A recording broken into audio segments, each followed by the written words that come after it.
हाय, hello, नमस्कार सर्वांना. सर्वांचे स्वागत आहे आपल्या सुनैना द सुपर मॉम ह्या यूट्यूब चॅनलवर.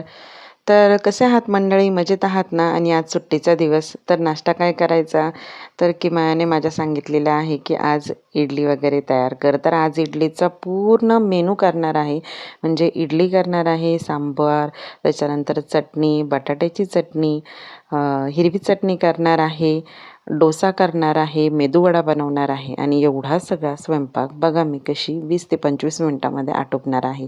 कारण जास्त वेळ माझ्याकडे नाही आहे. वेळ पुढे जर सरकत गेला तर मग वेळ होत चालतो आणि मग सगळ्यांची चिडचिड होते. त्यामुळे कमी वेळामध्ये पटकन असा मेनू तयार झाला तर खाण्याची जी उत्सुकता असते त्या उत्सुकतेपर्यंतच जेवण दिलं म्हणजे मग पोटभर खाल्लं जातं. तर स्वयंपाकाला सुरुवात झालेली आहे आणि आजच्या व्हिडिओमध्ये मी तुम्हाला सांगणार आहे की हा मेनू जो आहे तो कसा कमी वेळामध्ये ॲडजस्टमेंट करून किंवा कशा पद्धतीने ॲडजस्ट करून कमी वेळामध्ये बनवायचा. तर आता मी काय केलेलं आहे माहिती आहे का? मला बटाट्याची चटणी बनवायची होती आणि सांबारही बनवायचा होता. तर सांबारच्या भाज्या आणि बटाटे एकत्र उकडत टाकलेले आहे मी आणि एका बाजूला मी सांबारची तयारी करायला सुरुवात केलेली आहे. तर सगळ्यात पहिले ना भाज्या चिरून आणि धुवून घ्यायच्या. त्याच्यामुळे कसं काम खूप सोपं होऊन जातं. आता माझा ना लसूण निवडलेला नव्हता. तर एका बाजूला धने, मिरच्या आणि मेथी मी गरम करत ठेवलेलं आहे कमी गॅसवर आणि दुसऱ्या बाजूला लसूणही मी निवडते आहे. लसूण फार फास्ट होतो कारण पाकळ्या लसणाच्या खूप मोठ्या मोठ्या आहेत. त्यानंतर मी आता घेतलेलं आहे खोबरं किसण्यासाठी. तर आपल्याला हिरवी चटणी तयार करायची आहे खोबऱ्याची. तर मग आता हे जे काही बेसिक सामान आहे ते जमा करते आहे मी. लसूण झालेलं आहे, त्यानंतर खोबरं किसून झालेलं आहे आणि आता आलं कट करून घेते. कारण ह्या तिन्ही गोष्टी आपल्याला आलं आणि लसूण तिघांमध्येही थोडं थोडं लागणार होतं. त्याच्यामुळे आलं आता कट करून घेतलेलं आहे आणि आता मी मिक्सरच्या भांड्यामधून सगळ्यात पहिले ना जे आपली खोबऱ्याची बटाट्याच्या चटणीचं जे वाटण आहे ते मी तयार करून घेणार आहे. तर त्याच्यासाठी ना मी आलं, लसूण आणि थोडेसे धने टाकलेले आहे. तर त्याचं वाटण तयार करून घेणार आहे आणि ते एका वाटीमध्ये काढून घेतलेलं आहे. आता त्याच्यानंतर दुसरं वाटण तयार करणार आहोत आपण, ते म्हणजे खोबऱ्याच्या चटणीचं.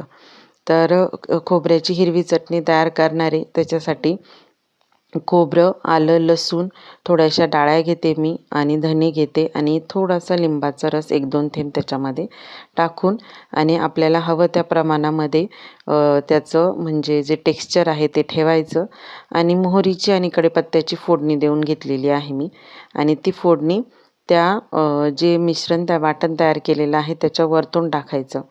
म्हणजे मग चवीला खूप छान लागते ती. तर आता ह्या 2 गोष्टी आपल्या रेडी झालेल्या आहेत. त्यानंतर लगेचच लागलीच मी बटाट्याची चटणी तयार करायला घेते आहे.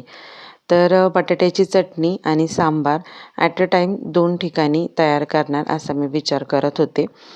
तर त्याच्यासाठीचं जे वाटण आहे लाल मिरची, धने याचं जे वाटण आहे तर ते मी तयार करणार आहे.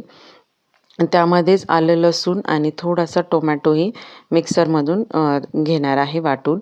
म्हणजे कसं अ, अ, ह्या वाटणाची जी फोडणी आहे ती भाज्यांना व्यवस्थित लागली तर सांबारची चव छान येते. तर आईने माझ्या सांगितलेलं होतं मला की जिरे आणि मोहरी सांबारमध्ये टाकायची नाही. तर रेसिपी मी या अगोदर सांबारची तुम्हाला दाखवलेली आहे. त्याच्यामुळे आज मी सांबारची रेसिपी सांगणार नाही आहे. मी फक्त तुम्हाला कमी वेळामध्ये कसं होतं, कसं करायचं ते मी सांगणार आहे. तर सांबारची फोडणी देण्या अगोदर एक बाजूला मी इडली पात्रामध्ये इडली लावून दिलेली आहे. आता जेव्हा मी सांबारची फोडणी द्यायला घेतली तेव्हा माझ्या लक्षात आलं की अरे आपण डाळ शिजवायची विसरलेलो आहे. असं बऱ्याचदा होतं आणि तुमच्याबरोबरही असं झालं असेल. झालं की नाही मला कमेंटमध्ये सांगा. आपण भाजी टाकायला जातो आणि एखाद्या वेळेस एखादी गोष्ट राहून जाते. तर मी लगेचच कुकर लावला तोपर्यंत माझी एक बाजूला बटाट्याची चटणी झाली. म्हणजे मला बटाट्याच्या चटणीकडं थोडंसं कॉन्सन्ट्रेशन माझं पूर्ण बटाट्याच्या चटणीकडे गेलं आणि मग लगेचच लागलीच मी सांबार तयार करायला घेतला आणि अजून सोपं झालं माझं काम. तर काय होतं आपण ना एखाद्या वेळेस जर असं झालं आपल्याकडनं तर आपली ही म्हणजे वेळ वाया गेला नाही पाहिजे आणि तेवढ्या वेळामध्ये त्या वेळेचा आपल्याला सदुपयोग करता आला पाहिजे असं थोडक्यात मला सांगायचं आहे. तर त्याच्यामुळे मग मी काय केलं, बटाट्याची चटणी करून घेतली आणि एका बाजूला पटकन डाळीचा कुकर लावला. 2 ते 3 शिट्ट्या दिल्या. डाळ लगेचच माझी होऊन गेली आणि लगेचच मी दुसरीकडे सांबार तयार करायला घेतला. तोपर्यंत मधल्या गॅसवर आपल्या इडल्या तयार होतच होत्या. तर इडल्या झालेल्या आहेत त्याच्यामुळे त्या बाजूला काढून घेतल्या. लगेचच मधल्या गॅसवर मी कढई तापत ठेवली आणि एका बाजूला मी तवा ठेवला, कारण मला डोसे टाकायचे होते. तर एका बाजूला डोसे टाकले आणि दुसऱ्या बाजूला मी मेदूवडा तयार करायला घेतला. म्हणजे कसं, जोपर्यंत इकडे डोसा मी टाकत होते तोपर्यंत मधल्या गॅसवर मेदूवड्याचं तेल तापत होतं. तर तेल तापलं गेलेलं आहे आणि एक बाजूने डोसा होतो आहे तोपर्यंत मी एक बाजूला मेदूवडे टाकत आहे. म्हणजे अशा प्रकारे जर ॲडजस्टमेंट जर केली तर कितीही आपल्याला प्रकार करायचे असले तरी पण ते वेळेत आणि व्यवस्थित होतात आणि आपलीही चिडचिड होत नाही कामाची आणि एक म्हणतो ना आपण, उत्साह वाटतो आपल्याला काम करताना. तर अशा पद्धतीने माझं मॅनेजमेंट असतं.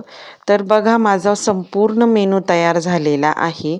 इडली, सांबार, डोसे, हिरवी चटणी, बटाट्याची चटणी आणि मेदूवडा असा पूर्ण साऊथ इंडियन मेनू आपला रेडी झालेला आहे. तर चला जेवायला. तर किचनमध्ये काम करायचं तर अशा प्रकारे आपल्याला मॅनेजमेंट करावंच लागतं, कारण मेनू जर जास्त असेल तर कमी वेळेमध्ये पटकन आटोपून ते काम हातावेगळंही झालं पाहिजे, कारण जेवण करणाऱ्यांच्या वेळेवर आपल्याला जेवणही तयार करावं लागतं. तर अशा पद्धतीने जर मॅनेजमेंट केलं तर कमी वेळामध्ये छानपैकी स्वयंपाक तयार होतो, आपली चिडचिड होत नाही आणि जेवणही वेळेवर तयार होते. त्याच्यामुळे स्वयंपाक करताना एक उत्साह वाटतो. तर व्हिडिओ इथेच थांबवते. आवडला की नाही कमेंटमध्ये नक्की सांगा. व्हिडिओ आवडला असेल तर व्हिडिओला एक लाईक करा. चॅनलवर नवीन असाल तर चॅनलला सबस्क्राईब करा. पुन्हा भेटू एका नवीन व्हिडिओमध्ये. Bye bye.